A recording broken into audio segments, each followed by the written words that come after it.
Dangerous Urban Spaces today with Joel Tippens. Joel, how does your group utilize an unused or abandoned resource? Well, Fair Share is an urban garden project, and we're here in the city of Daytona, which has an abundance of vacant lots. Many of them have maybe had a home on them years and years ago. The city wound up having to maintain them. Some have gone back for back taxes. Many people look at vacant lots in a center city community and they just see weeds. I think vacant lots represent urban blight.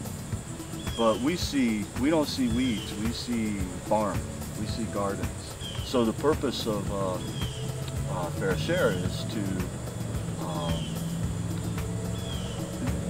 kind of create a paradigm shift where people would look at vacant urban property as an asset, not a problem. And then we just want to show people how an unused vacant space can be transformed, into a community garden and be a real asset for the folks there in that neighborhood. Our purpose is to create a community of people that would empower the poor.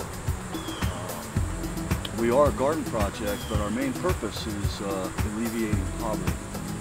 And so we want to create a community of folks that would be able to facilitate increased self-reliance in low-income neighborhoods. Move people that struggle with food security, keeping enough food in the kitchen every month, having to seek out emergency food assistance. If we can involve them in growing their own, and particularly in a community garden setting where they're interacting with their neighbors, then you can move people beyond charity toward increased self-reliance. The community garden movement in North America is huge. There's thousands of community gardens. I would hope that folks in other areas certainly be easy to replicate the purpose in just transforming vacant spaces into community garden plots, but being specific to the neighborhoods that could use that asset, to the greatest benefit. What do you see as the biggest obstacle to reusing urban spaces? Vegetables need adequate sunlight, adequate water, and you want to have somewhat fertile growing soil. So there are logistical issues, though, in increasing soil fertility and water. It's probably the biggest challenge with vacant property. It's not like a backyard garden where you can just turn on the spigot and water as needed. Sometimes that's a challenge. If there's a structure on the property, you can certainly harvest rainwater in a system of rain barrels and cisterns. That's what you're starting to do here, right? Yeah, we've got 2 or 3 folks that have kind of taken that on themselves as a project that they want to install.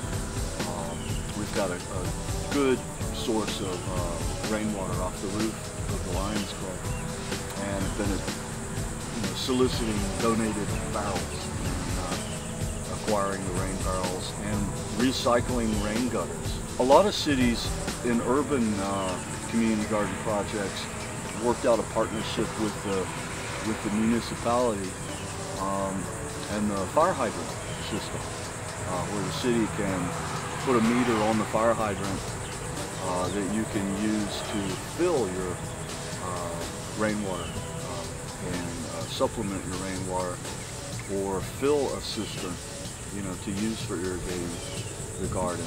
Obviously, plants are just like people, and they need their nutrition to grow healthy as well. And the healthier the plant, then the fewer problems you're going to have with diseases and pests.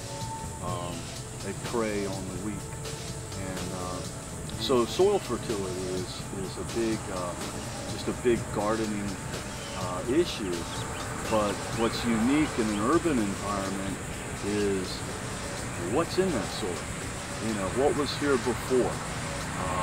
Are there toxic residues from lead paint, or back in the day when there was very little awareness about dumping and things like that. So getting the soil tested, looking for amounts of lead or other toxins. But no matter what the condition of the soil, you can improve it. The challenge with a garden in Florida, if you're not going to import good growing soil in, which is a price factor, you know, it may be cost prohibitive. And then it's so easy to create a compost system, and that's one of the things that we, you know, want to demonstrate here at Fair Share. It's just taking, you know, the refuse from your lawn, you know, your grass clippings, your weeds, when you prune your hedge.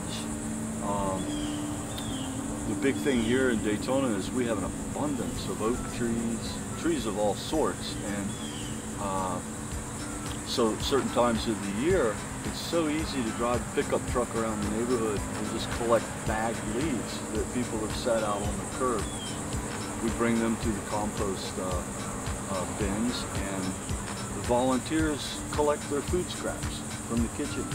Mix a good layer, you know, of your green ingredients like the food scraps, your brown ingredients like the leaves, and keep it moist.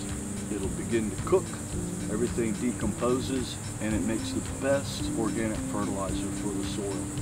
You know, so you can improve poor soil if you're patient and you just duplicate nature's process. It'll get better and better and better with each season. Well, how did you identify and procure this space? I would continually pass by the Lions Club property, and I saw a guy mowing one day, and I just thought, well, that's a shame. You know, they've got all that space, and they just have to mow it. I wonder if they'd let us grow food there.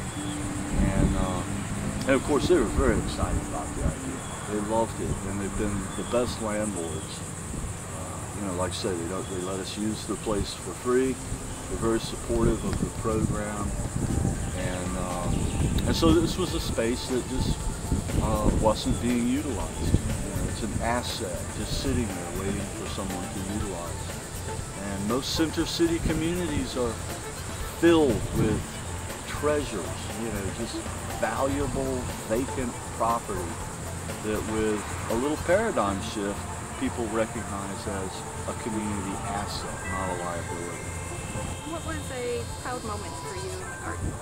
The most significant for me was when I began to see that the volunteers that came and took an interest in the Fair Share project and began working, you know, in the garden, making it happen. And over time, I began to see a real sense of ownership. You know, the idea that this is Joel's project and I enjoy helping him do it, you know, to see that diminish and eventually fade away. I'm recognizing that the folks involved in the project see it as their project. This is their garden. And that's the purpose, you know, that's your goal. That's what you want to see happen with a community garden.